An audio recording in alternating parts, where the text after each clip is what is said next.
What is going on, everybody? Welcome back to another episode of The Spectators. It is episode 145, and it is July 11th. My name is Julian. I'm here with Brooklyn. We got a lot of news to talk about. What's going on, brother? Not much, man. Just recovering from a long little weekend. Yes, sir. Happy belated. Thank you, thank you. Yes, sir. We celebrated his birthday on Friday with all the boys, and then he had his family plans this weekend, and long weekend. It's been fun. It's been fun. 26, but Old. I'm feeling it. Old. Especially with this rain going on in Tampa right now. Old.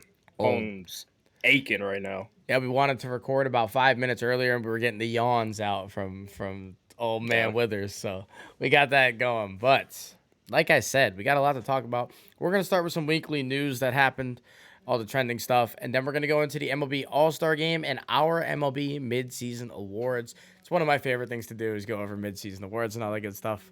Get some perspective for both of us. I'll be doing the National League, Brooklyn will be doing American. We'll get more into that in a second. Weekly news. One of the biggest things that happened last week was former first overall pick by the Cleveland Browns, Baker Mayfield, was traded to the Carolina Panthers for a conditional fifth round pick.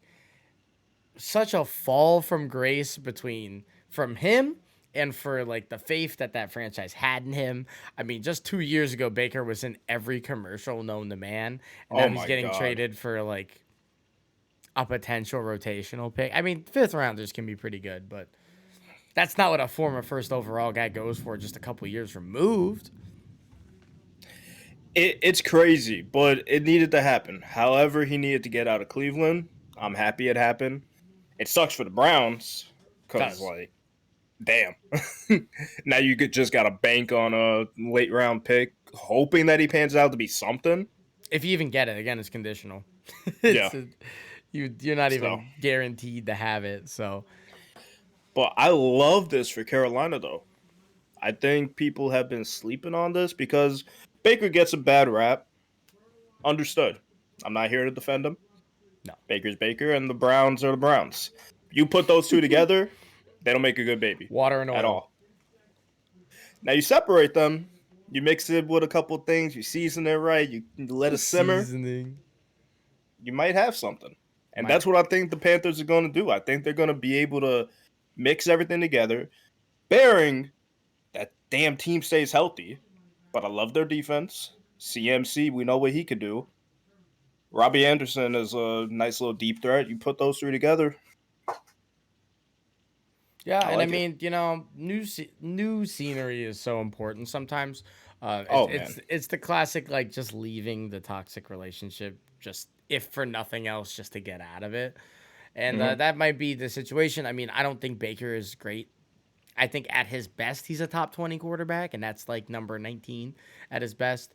But maybe having a number 19 overall quarterback in the league is what the Panthers need because they haven't had a top 30 quarterback in the Yeah. last handful of years. I mean, since really Cam's MVP year and maybe the year after, they haven't had that.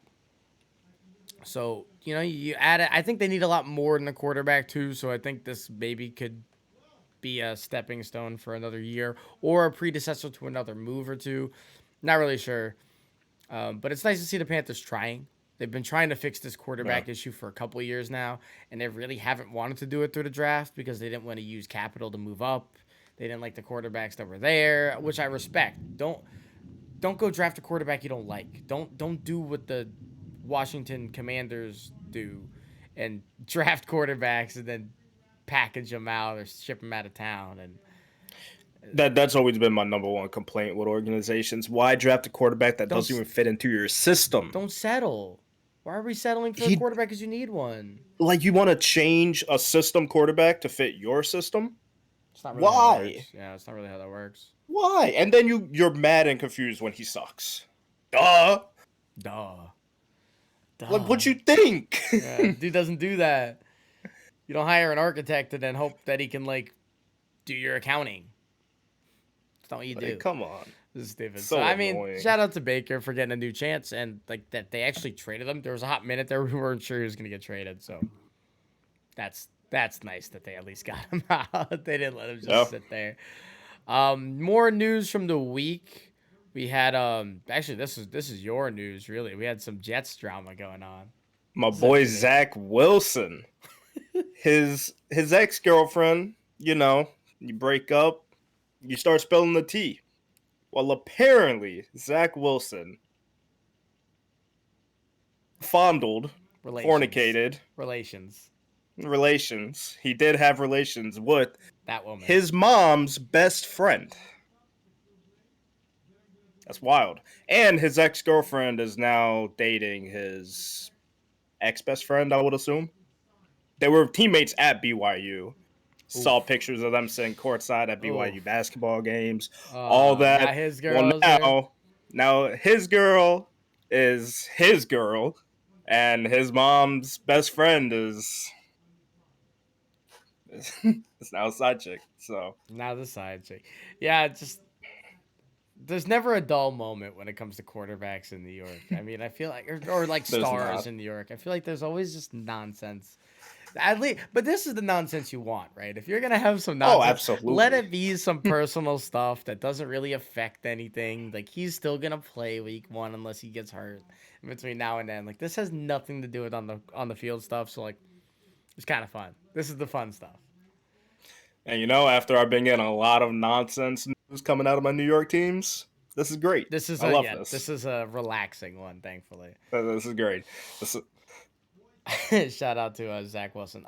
More news from the week. James Wiseman gets his first minutes since the year he was drafted. Pretty cool. Summer League action. Summer League's been fun too. So if you guys haven't been checking out Summer League, it's been a good time. The Knicks turned into the Bulls dynasty in the Summer League. It's awesome. It's the best time I can watch this team. they got a ring waiting for you guys. They do. Yeah, they're doing a Summer League ring, and it looks pretty good. It looks Yeah, pretty good. It's way too big. You didn't actually win anything. it's It's cool way to too like big. acknowledge it, but it's like Yeah. whatever. Yeah. Enjoy it. Hey, Summer League counts. It's still going against the best of the best, so And I mean, hey, for the players that are playing in it though, that's their thing that's their thing. because they're fighting. Fighting for So their for them to life. win it all and then potentially earn a spotlight, that's their championship. Yeah. So You're not wrong. shout out. More news that we just want to mention because we know nothing about it. Tour de France happening. Nice. Something we know barely more about, but more about. Wimbledon happened this past week, and it was actually a great tournament. We had Rafa Nadal in the semifinals. He actually had to pull out because of an injury that he got in the quarters match, which sucks. We were deprived of a Nadal or a potential Nadal Djokovic final, which is just something that Yeah. we've said a million times over the last 20 years. Djokovic goes to the final. He takes on Kyrgios, and Kyrgios looked really, really good. Again, I know I don't think you watched it. You were doing your celebration stuff, and you're not the biggest tennis guy either. But Kyrgios is a really, really fantastic server. He's known as one of the best in the sport. He had 30 aces versus Djokovic. That is not a guy you get aces off of, and he got 30 of them. And he played well. He had a couple of moments where like the situation kind of got to him, and a missed call or like a slight overhit from him just kind of got to his head. Got out of his control, and that's kind of what happens when you play one of the best of all time. Djokovic, 7 Wimbledon titles, 4 in a row. And he wasn't even sure he Wow. was going to play a single major this year. Now he's, again, a Wimbledon champion. So, we've talked about Nadal and Federer being the best to ever play it. It's really hard not to consider Djokovic in that conversation. And those three all played at the same time. Wild. Yeah. That's the coolest part. Like they're all right here, and we've got to see most of it. Yeah, and I talked to Connor about this over the weekend, and it's really cool that all three of them have kind of had like their lanes that they're a little bit better at, and they've all had mini eras during it. Like there's been times where Federer wins like 3 majors out of 6, and then there's times where obviously Nadal wins every French Open. And now here we are with Djokovic winning 7 Wimbledons and 4 in a row. Like these guys are better at certain things, and then they have their times, and it's cool to kind of see like how much the court changes and the field changes really matter for these guys. Cool stuff. Yeah, Very cool stuff. Any other absolutely. news for the week you want to talk about? I don't want to talk about it, but MLB tried to do something cool with the Home Run Derby X in London, trying Sucks. to commemorate the London series, bring hype, expand the game, all that. It was interesting. We're not going to go too deep into it. The Could have field been was better. weird, the rules were weird, the players were weird. Go check it out. If you enjoy it, you get 2 of these. Two of If you these. don't, go on with your life because that's what me and Drew are doing. Yeah, the one cool thing about it was like the 4 like legends that they used were Nick Swisher, Johnny Gomes, Gregory Soto, and Adrian Gonzalez. That's a pretty good little group. So And then we ended up getting some MLB The Show cards for them, so that was yeah, sick. yeah, it So worked out for me. I was happy. we are big Nick Swisher fans, so Yeah, seeing him, yeah. amazing. Nick Swisher's like he's so lovable. Quick little story. I went to a spring training game for the Yankees one year. Don't remember what year, but I'm just chilling, BP going on. I see Nick Swisher just in the stands. Okay. So I'm zooming over there, trying to get there. Just as I like get my way through, he leaves. I thought that was gonna be a much happier story. No, I no, thought that was it gonna was be a sad. much happier It was story. sad. I fought for my life to go meet my favorite player, How old were you? and I would say maybe like 22. Oh, okay, so you're a little bit older. No, but still, Yeah. like on the '09 team, that was my Yeah. guy. I also have a Nick Swisher story. Um, I went to a Yankee game a couple of years ago, and this is like 4 years ago now in New York. Last time I was in New York, they had the All-Timers game that week. Nick Swisher played in the All-Timers game for the Yankees, and he hit a home run out of the actual stadium. Because I for the remember that. All-Timers game, if you guys don't know, they put up the little like softball fence. It's like 250 maybe. He hit it out. Granted, he was like 2 years removed from retirement, but like he hit it out. It's really cool. Yeah, So that's my Nick I Swisher love the story. old timers game. Yeah, it's a It's good so time. fun. It's a good time, and we love games around here, and we got to talk about the All-Star game. It's coming up this week. First of all, we got the jerseys that just released, and they're incredible. The National Leagues are better, but they're Yes. so clean. They're all white, gold font, gold name on the back. Everything, all the logos are gold, accents. And then you go over to the American League. It's like the slate gray. We thought at first it was gonna be black. It's definitely more of a gray, and I'm not even mad at it. I actually think the gray's No. it probably would have been better as a black, but it's still really nice. Also with the gold accents, so you get the light and the dark, and it's gray for like the away team, which is kind of cool, since the Dodgers are the hosts. And just first of all, snaps to the MLB for that because they got a lot of flack last year for the jerseys, which grew on me, but I know a lot of people still didn't like them. And these have been a pretty resounding, like, those hit. And big shout out to that. We like when everybody's like, yeah, those hit. They're going to sell a lot of these. Yeah, I really, really like them. Like I might cop NL and AL. Yeah. So I was thinking about getting Maybe. an Acuna one. not mad at that. Kind of cool. Yeah. Not mad at that at all. But big W on their part for that. Do the correct me if I'm wrong, but does everybody have black hats this year? Yeah, so all the hats are black, Okay. which is kind of cool too. It's the white and then the gray and then uniformly black. Well, I think the reason they did that because during Players Weekend they had for whichever league had the white uniforms, they also had white hats, but they had to make the pitchers wear black hats because the batters weren't Yeah. able to They couldn't tell where the put ball was. yeah. So it was weird that the whole defense had white hats and then Except just the the pitcher. pitcher has it. Yeah. So absolutely makes sense why they're doing that. Cool. Yeah, and then they all have like a star on it somewhere for All-Star. Somewhere along the logo. The Astros one's funny. Which is what I was going to get to. It's not Yeah. official, but every star is scattered around the logo. But it just so happens the Astros one is sitting just perfectly Where to make it look an like an asterisk. Yeah. Amazing. Pretty funny. It's the little things in life. Mm-hmm. It's the little things in life. And it's at Dodger Stadium, so They're being petty. They They're were being petty, and I love it. they were absolutely being petty. And so one cool thing I want to talk about for this All-Star game too, it's a brand new rule that happened, but this last player bargaining agreement, the part of the whole lockout. One of the things that got instituted was Bob Manfred, Bobby Glock, the man himself. He has a legacy rule where he can vote in one legacy legend player. It does not count towards the totals. The votes don't matter. None of that. He can bring them in so that they can have a last hurrah of sorts, right?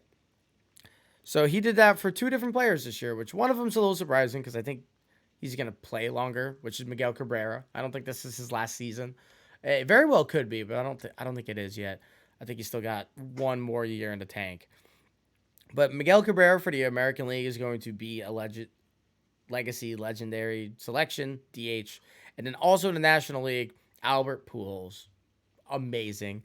Pujols is having a pretty bad year, like not a farewell tour in any sense. No. And he's getting his tour for some stadiums now, which is very nice. And this is like, okay, Albert, you're one of the best to ever play in terms of hitting. We're going to give you a nice send off. And this is his last season. This is his last All-Star game. He didn't deserve it, but for a career, he definitely did. I'm happy he's going to be here for it. Yeah, and when we were picking out our ballots, I had to put Albert in there, and I'm happy that he does. And I mean, with the case of Miggy, like, I feel like you give it to him now, and probably in the future too if he stays. But it's like, why wait? It doesn't hurt. Yeah, it doesn't hurt. It's let better him to go. give it, and then if he retires, you did it. Then not. Yeah. So And especially, I don't want this to become one of those things where it's like you have to be a legend to do it. It's like, no, give this to somebody every year. If in 3 years there's nobody great that's close to retirement, give it to Andrew McCutchen or give you know what I'm saying? Like give it to like Charlie Blackmon, like guy who's had a pretty good career. Give him a last hurrah. It's a fun thing for him. Yeah, and it just recognizes greatness throughout the league because even though they're not great right now, or maybe they aren't having a Hall of Fame career, they had spurts of greatness, and they tell the story of the league. And those guys, their names will be etched in whatever fans or organizations' memories. So you give it to them because why not? Seriously. And so that's a really cool thing that they added this year. A very, very rare Manfred W. But it happened. It did happen. It's a rare one. It's an insignificant one too, but it happened. And I'm not gonna be selfish. I'm not gonna be greedy. I'm giving Adam Silver W. Got it from. So shout out Adam Silver. Fair enough. Manfred, I still hate you. That's fair. So we're looking at the All-Star rosters, and a couple things to note. There is 6 New York Yankees. 6. And it's kind of funny because there's most likely 7 because the Yankees are looking to trade for Andrew Benintendi or Ian Happ. So if they do make those trades, there's 7 New York Yankees. Just a funny little tidbit there. The Mets only got 3, I believe, or 2. Yeah, the Mets only got 2, which is interesting. No, they got 3. Edwin is in. So they got 3. And I think the next best team is the Astros. If I'm not mistaken, I think the Astros have 4. My list is kind of all over the place right now. So yeah, the Astros have 4. That's the next closest one. So pretty cool stuff. Yankees, Astros kind of leading the pack. Makes sense. Fair enough. They've been the 2 best teams in baseball to this point. I don't think there's much argument over that. Anything stand out to you about these All-Star rosters? Shout out to the Contreras brothers. They both managed to really get cool. in, so that's cool. Yeah. William sucks that William had to get in because Bryce isn't playing, but yeah, you know, Bryce gets his All-Star. He wasn't gonna play. Yeah. He's out for a while. I think this is almost the best case scenario. Like Bryce gets recognized. Awesome. William and like that's so cool, bro. And Wilson's been fantastic this year. I mean, he's easily been the best catcher in the National League. So, has there ever been like a set of brothers starting on an All-Star, but starting an All-Star game together on the same team? I'm not sure. You looking that up right now? Because I feel like that's a decent little nugget that I don't I I don't feel like it think has has ever to happened. have, but But that's the thing. Starting on the same team, it's definitely an interesting one. like there might have been American National, one starting, one's on the reserves. Like I'm sure maybe the Molina brothers did Ooh, I that. got I got it. I got it. We got a couple. Okay, We got a couple. really So, in 1991 and 92, Sandy Alomar and Roberto Alomar both started. Both for the AL, cool. which we hate Roberto Cool. Alomar. So let's just throw that out there. He's a schmuck. 1949, Joe and Dom DiMaggio. Really? I never even processed that Dom was a good player. I knew he was in, but I never processed that he was a good player. 1947, Dixie and Harry Walker. Who's to say? And then in 1942-43, so this happened twice. Same with the Sandy Alomar one, 2 different times. Mort and Walker Cooper. So this has happened with 4 other groups of players and 6 total times. So fair enough that I've never seen it, because in my recent memory, never happened. Yeah. So cool. We were not even alive for the Sandy Roberto one. That was before our Yeah. time. No, so that's cool. That is very cool. A weird group because I'm pretty sure all those other guys besides Dom, all of them are Hall of Famers or have a Hall of Fame partner in that. Wilson and William Contreras likely won't be in the Hall of Fame. I mean, William's a rookie, so that's disrespectful, but Wilson's probably not a Hall of Famer, at least to this point in his career. But it's still a really, really interesting nugget of history. That's awesome. Yeah. Look at the family lineage. Rolling strong. You get it here on the Spectators. You get it here. And one thing that I don't know if I love it or hate it about the All-Star game, but every team gets one representative, right? Mm-hmm. And I like it because it makes everybody want to watch the All-Star game. It's like, oh, Paul Blackburn's in. Let me watch it. But also just like, Paul Blackburn's in the All-Star game and just some other guys aren't. And that... It always winds up leading to snubs, and I think that's the biggest issue, especially in a league where like you have so many people who have incentives in their contracts to make an All-Star game. It makes it really, really hard to like incentivize that, but then every team has to have one. So then you have 30 guaranteed All-Stars, and then there's only what, like 8 spots to fill? Or however many spots? Yeah, it's really tough. But I'm kind of on the fence too, because I do like having everybody represented. Just because, oh, your team's bad, but you're really good. Or like better than everybody else. I don't know. You're really good on a bad team. Yeah. So that you're mediocre. Nice. You're mediocre, yeah. I don't know. It's a weird rule that I don't know how I feel about. It doesn't feel like you earn it, which kind of sucks. Like, I remember a couple of years ago, it's a different sport, but like Julius Randle was an all-star for the Knicks, and I was just like, we finally got an all-star. Yeah. And it makes you like that guy so much more. Yeah. When you're a bad team, you get an all-star every year, and if you're looking, right, you're just like, oh, well, we have Paul Blackburn. Do you really care about Paul Blackburn as an A's fan right now? No, because your team's terrible, and like he pitches, he's been good, but like, do you really care? Yeah. I don't know, man. No, I feel you on that. And I'm kind of right there with you.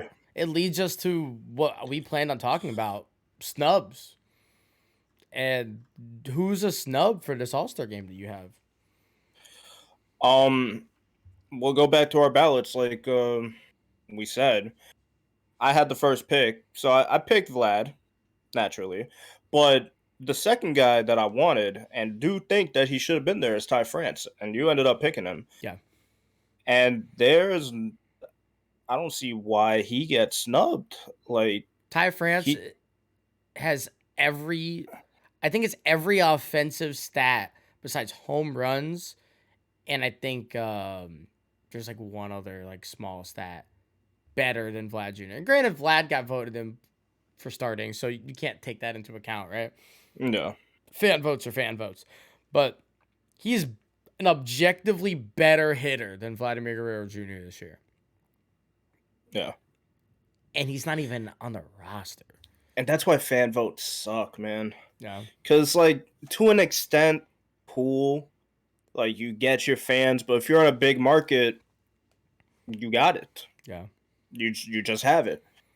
For these low market teams and these players that are just happening to play for them, but they're doing great, and now a guy who just plays that same position got the backing of a whole entire organization's fans. What are they Yeah. gonna do? They Yeah. can't compete. You Stop can't the count. stop the count.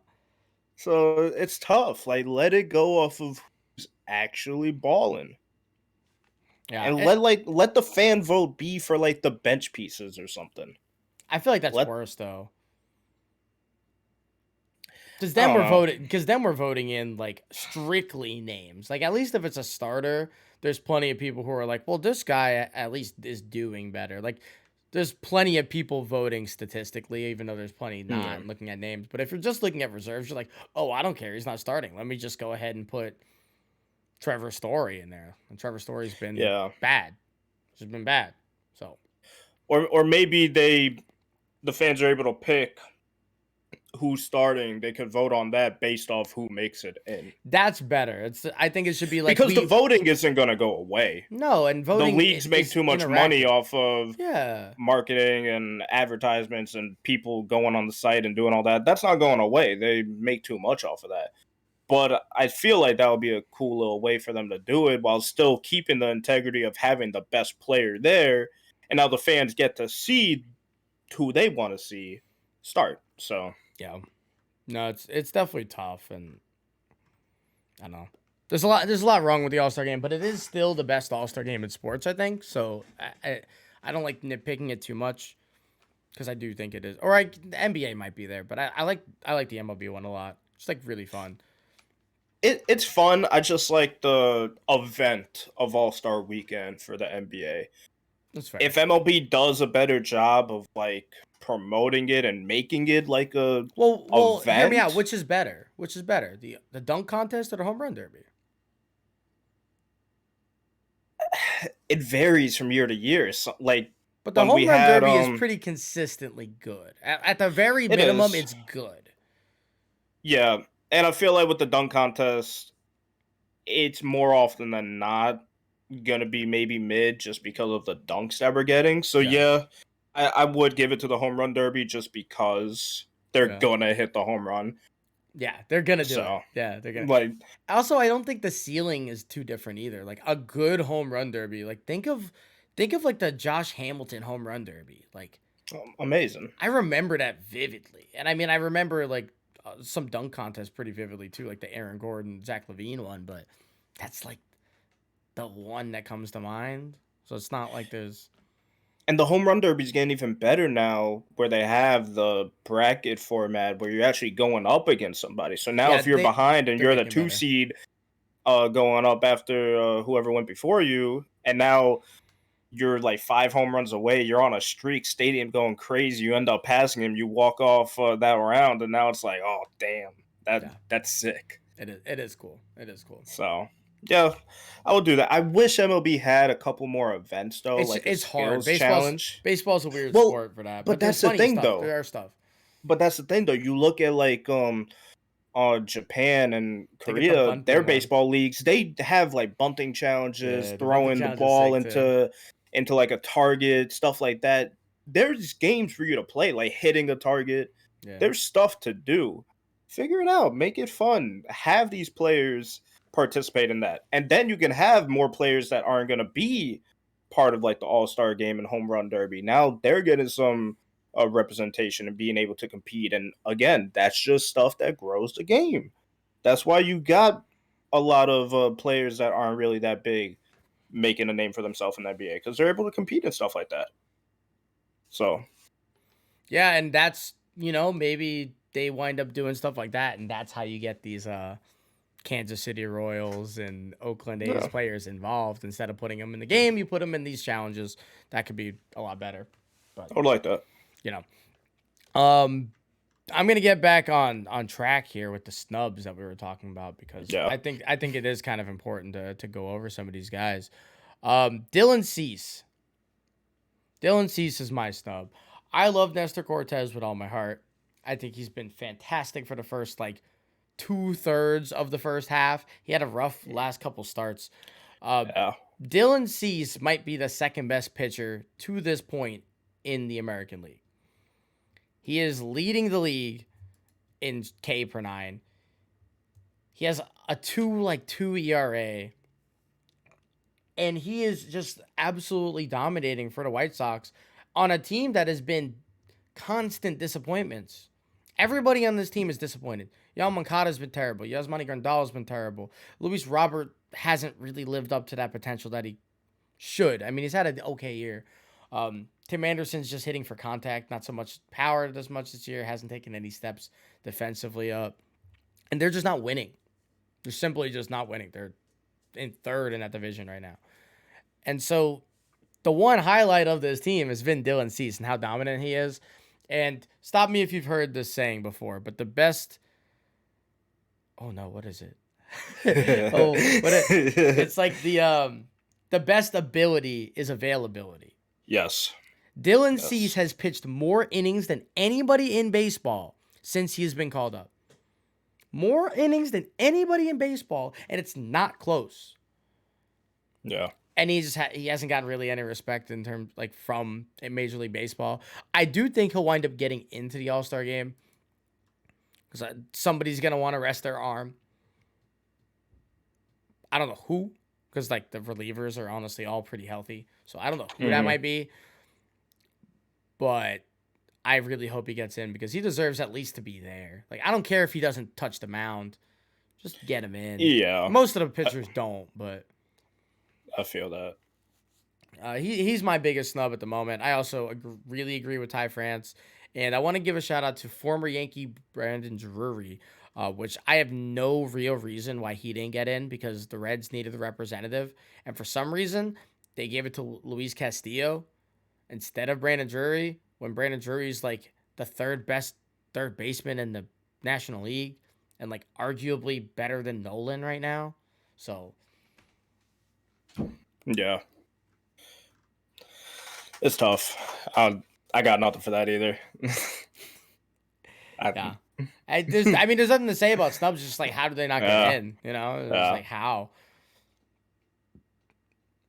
And sometimes snubs are funny, right? Because Washington has to get a guy, right?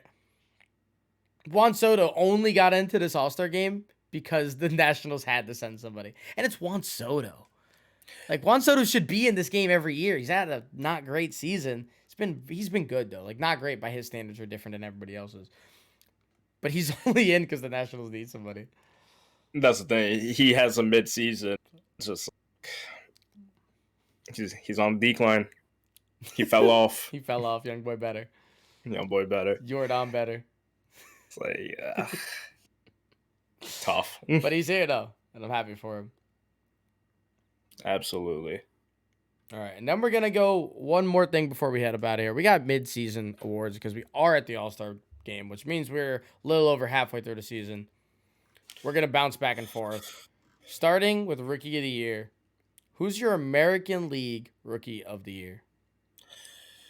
This is somebody who, once he got called up, has been really impressing me, and the fact that he pretty much leads all rookies in the American League. At all these stats, he's there we go. little internet hiccup. But leading the league in runs, leading the league in hits, doubles, home runs, I believe RBIs too. Average is he's fourth.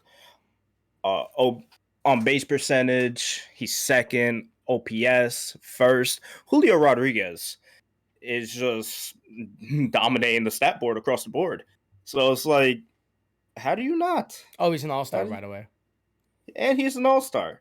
So give that man the Rookie of the Year because he is doing what he needs to do. He is balling. He's the best at the moment across the board. And I'm loving everything he brings. He brings some excitement to the game, too. He's really that boy fast. He could field. He could do it all. He's probably gonna go for 30-30 in his rookie year. He's gonna hit 30 home runs, 30 steals in his rookie year. He's on pace for it at least. And Julio quietly is the best player on this Mariners team that has worked their way into a wild card position at this point, at the break. They are tied on an 8-game win streak. I think they just swept the Blue Jays. Don't sleep. Yeah, so shout out J-Rod. That's my rookie of the year. I love it. My rookie year for the NL is going to be Spencer Strider right now. I think there's a good argument for a different Brave in Michael Harris III, but I'm here to talk about Spencer Strider. Spencer Strider has one of the hardest fastballs in baseball, especially for a pitcher. I don't think he qualifies yet for innings, but when he does, he'll probably wind up having the hardest fastball in baseball with Garrett Cole right behind him. He has a 2.6 ERA in 19 games, a 166 ERA plus, and a 1.82 FIP as a rookie. And him coming in and stepping up when Charlie Morton hasn't pitched great this year, and then they still have Mike Soroka that's hurt. Ian Anderson hasn't been very good for the Braves, but since Strider has joined this rotation, that is when the Braves season really turned around. I mean, they were down horrific to the Mets. They wound up winning. It was like 12 games in a row, and then every time the Mets lose, they seem to win. They're 1.5 games back now. Spencer Strider is a big reason for that in terms of the pitching. He's been fantastic. He also has 102 strikeouts in 65 innings. 102 strikeouts in 65 innings. That's 14 strikeouts per 9. That's ridiculous. That is really, really good, and he should win Rookie of the Year if he keeps it up. I'm mad at that. Where do we go next? You want to go Cy Young? We can go Cy Young. Let's go Cy Young. You got it? You want it first? Or Now you got it. I got it. I'm going to keep it over here in Tampa and go Shane McClanahan. It's a pretty easy one, I feel like, right now. Pretty easy one. ERA plus 204. Leads the MLB. Or leads the AL, at least. 133 strikeouts. Dude is disgusting right now. When you look at his curveball, slider, and changeup, not even counting his fastball, he has 101 strikeouts of the 133 with 35 hits on them. Say that again. And then say that again. Besides his fastball, you look at his curveball, slider, and changeup, 101 strikeouts on them with only 35 hits. Oh my God. And he has 133 in total. And now here's another little nugget. In the 2000s. Okay. Oh no. Oh no. In the whole 2000s. I don't like this. The list of players who have led the league in strikeouts and ERA plus of 200 or better. There's one guy. He did it twice. Give me a name. Since 2000? Since 2000. That led the league in ERA plus and strikeouts. Randy Johnson. Pedro Martinez. Yeah. And so. That's fair. Now it has to be a full season ERA plus, so Shane McClanahan is at pace now. Pace, so it's on pace. Very impressive. So that's my guy. Yeah. That's a pretty easy one too. Yeah. I'm going to go with... See, the National League is actually super difficult. There's a lot of really good pitchers. You have Aaron Nola, who's actually had a really good bounce-back season. We've known he has the stuff, but he's finally getting it done. Corbin Burns could very easily win his second Cy Young in a row, and I wouldn't bat an eye. Tony Gonsolin, I think, is a far reach, even though he's been one of the best pitchers to this point. I think his peripherals just aren't good enough. Like, he will regress at some point. I don't know when, but he will. The numbers just shouldn't hold up, but he is leading the league in ERA. Then you have like Max Fried, who's been really good. He's finally learning how to strike people out, which has made him so much better. But I think the best pitcher this season right now in the National League is Sandy Alcantara.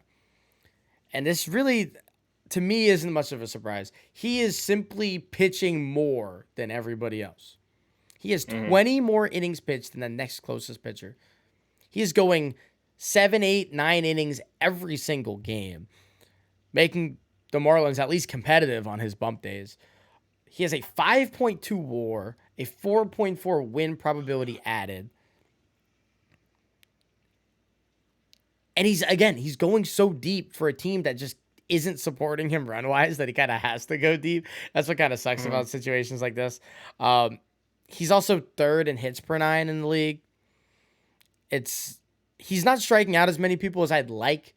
I want to see Sandy move away from the sinker a little bit more, move more towards a four-seamer so he can actually get some strikeouts because he's throwing a lot of a sinker. It's a Clay Holmes-esque sinker. It's not quite as good, so it gets a lot of soft contact. I would like to see him striking out more people. I think that's more sustainable for the rest of his career if he just becomes a wipeout kind of a guy. It'll become easier on his arm, too, to not have to go as many innings because he's striking people out. But Sandy's my guy at the moment. He was also my preseason prediction. Let that be known. It's also my preseason prediction. This is true. MVP. So I was going back and forth with this because I'm comparing the stats, going off of it, and it kind of kept on leading me to Jordan to give it to him. Got a better batting average, on base percentage, WAR, OPS plus. The most beautiful Savant page of all time. Yeah, everything looks great. But we backtrack a little bit to what you said before. Availability is the best ability. And Aaron Judge, in 13 more games played, he's not that far behind Jordan on all these stats.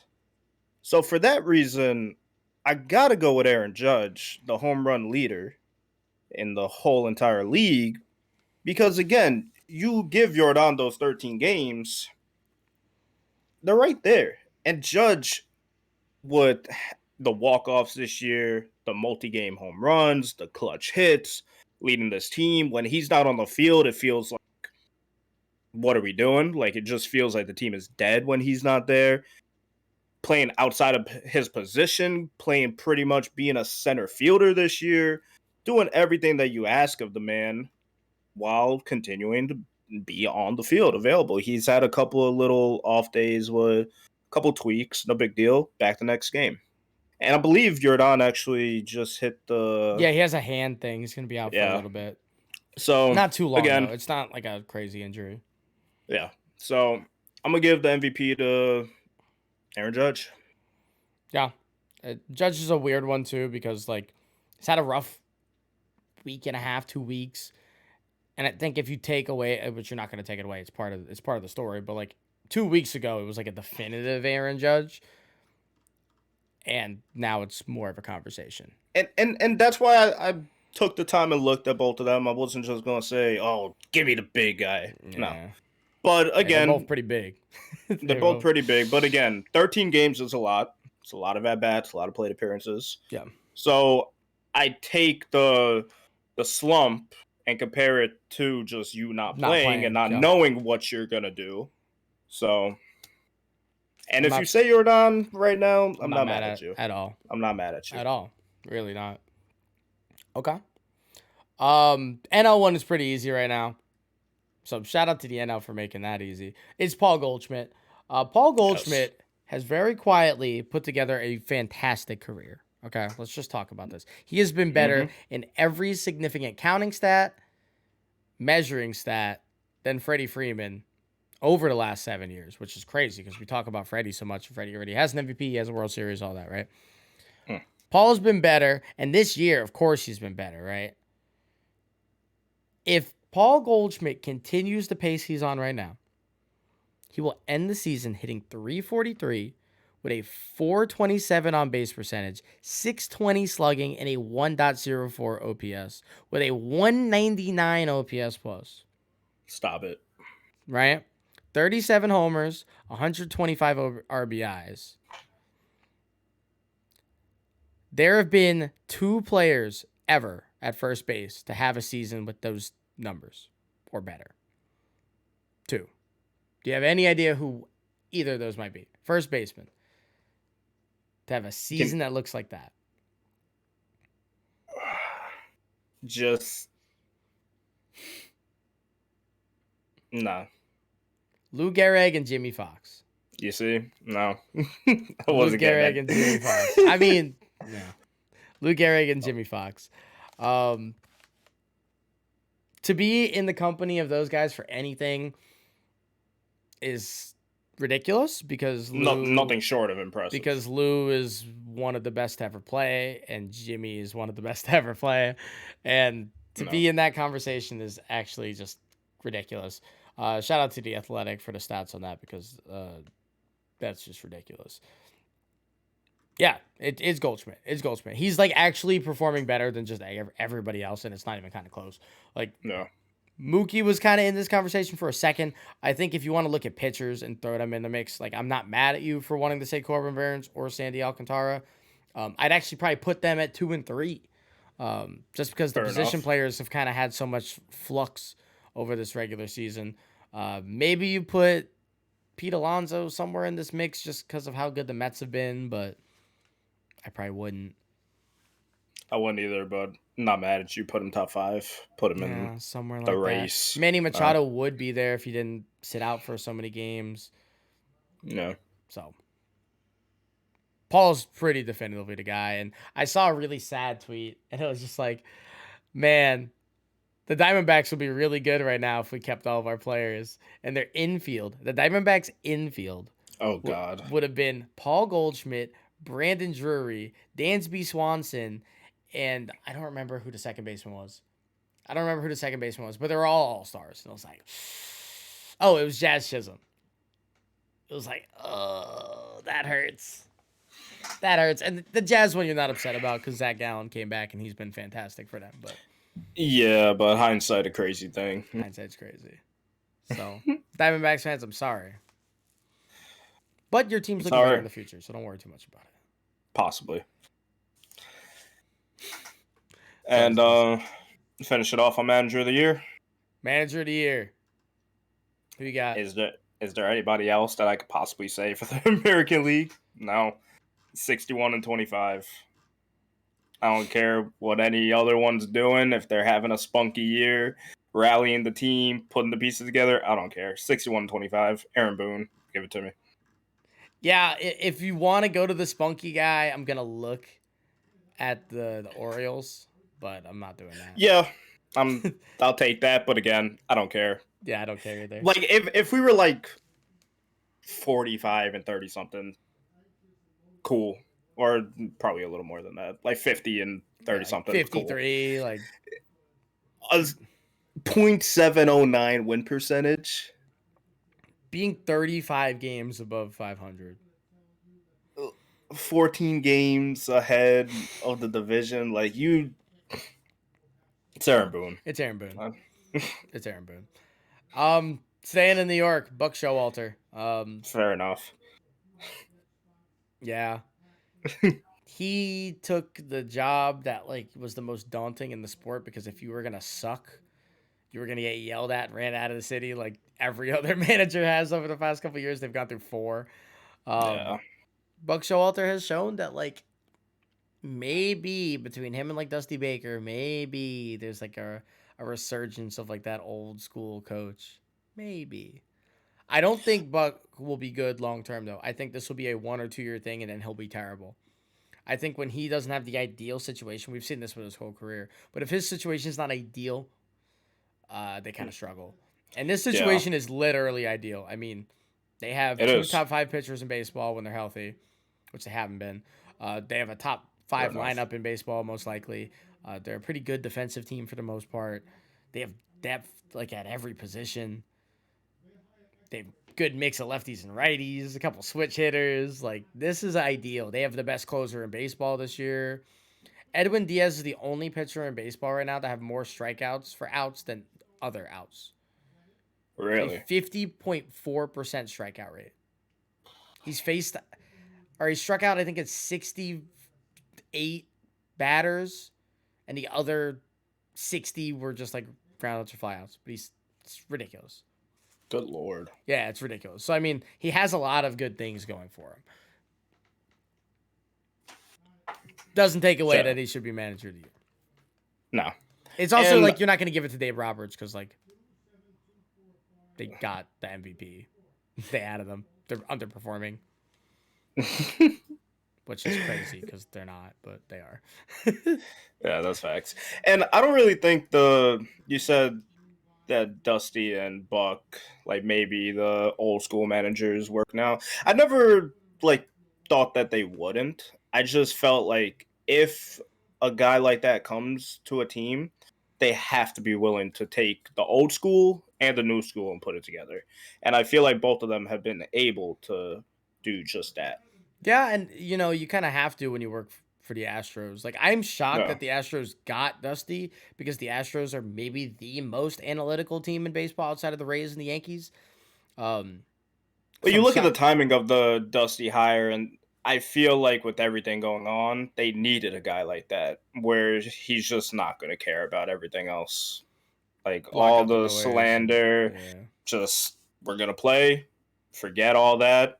Dusty was the guy for that. If you had anybody else, might not have worked. Yeah. I feel like the Astros go in a very different direction. Well, All yeah, that. and look at old school coaches, right? You get rid of Joe Girardi out in Philly, and when he was fired, they had I think it was a 0.8% chance to make the playoffs, and now they're up to like an 80% chance to make the playoffs because they went on like a Yeah, 9-game win streak the second he got fired. They've been playing great baseball. Obviously, Zach Wheeler and Aaron Nola have dealt, and not even having Bryce Harper, even though he was playing well, and Kyle Schwarber is second in home runs all of a sudden, and bro, that man. Didn't he hit like 11 and 19 games or something like that? yeah, he had 12 last month.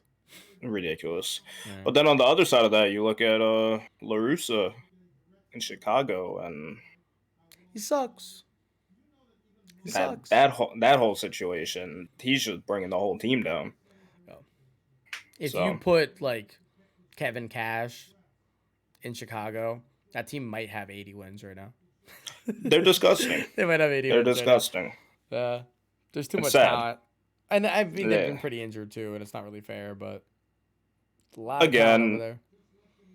I said it before the year even started on our preseason predictions. This team is not gonna Not go it. anywhere with LaRussa, They're not it.